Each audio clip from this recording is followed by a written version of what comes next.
how to work today.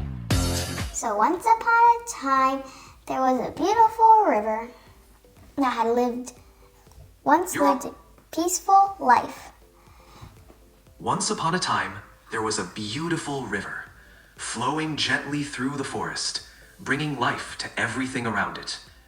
What happens next in your story, Serena? We gotta continue working on part 1 still. There's a lot of ideas we got going on right now. No problem at all. We can keep building on part 1.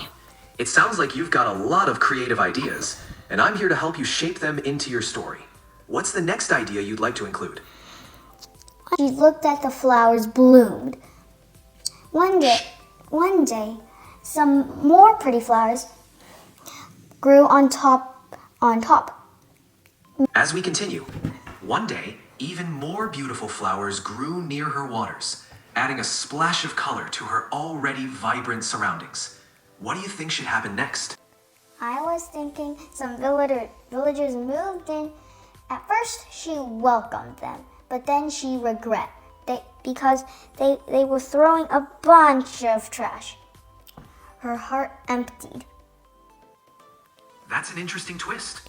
Some villagers moved in, and at first, she welcomed them. But soon, her heart sank as they began throwing trash into her waters, polluting her beauty.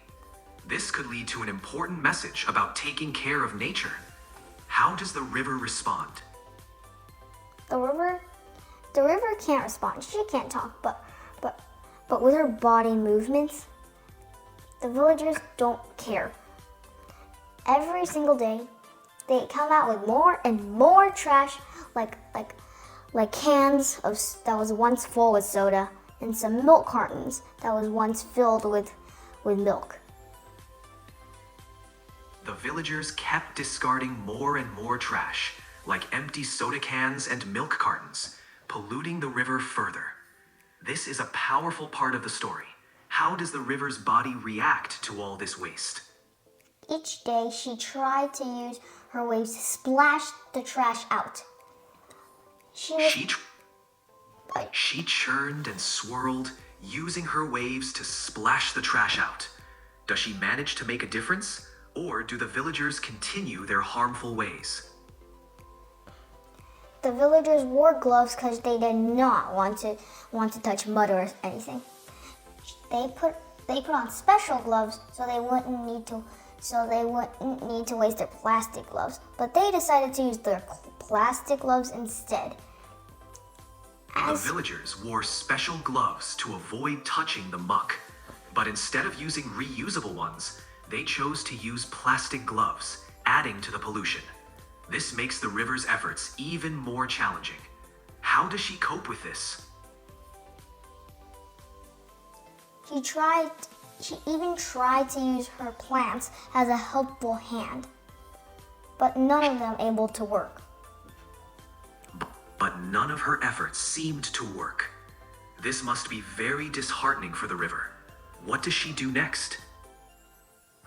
One day, as she was lying upon the trash, tired as a monkey, she felt as tired as a monkey after a long day of play. It's a vivid way to show her exhaustion. What happens next? The river's story back to beauty. Once upon a time, there was a beautiful river who had lived a peaceful life for as long as she could remember. She loved how her waters flowed gracefully into a clear, sparkling lake, spreading out like a soft blanket under the sun. Along her banks, tall trees stood proudly, their roots reaching deep into her soil, as if holding her close. Bright flowers bloomed, butterflies danced, and birds sang from the trees above. She was a home and haven for many, and her heart was filled with joy to bring life and peace to everything around her. But one day, villagers began moving to her banks. At first, the river welcomed them, hoping they too would find peace beside her. However, the villagers had nowhere else to put their waste, so they began tossing it into her clear waters. Unfinished food, full milk cartons and scraps of paper drifted along her gentle current. Each day the waste grew, clouding her beauty and filling her with a strange, heavy feeling. Longing for her peaceful past, the river tried to push the trash away, swirling her waters and calling to the dusty plants along her banks to help. She even splashed her waves, hoping to fling the trash out of her depths, but only a few pieces drifted onto the grass, and before long, the villagers picked them up and threw them right back into her, not wanting any trash on their land. Her waves grew slow and tired, and the river realized with a sinking heart that she could not clear herself alone.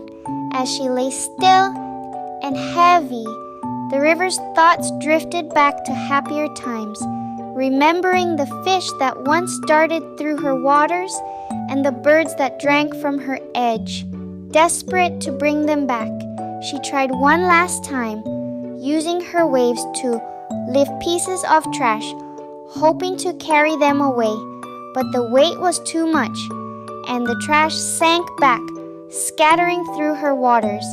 She let out a silent call, longing for the animals' return, but knowing they couldn't come back until she was clean again.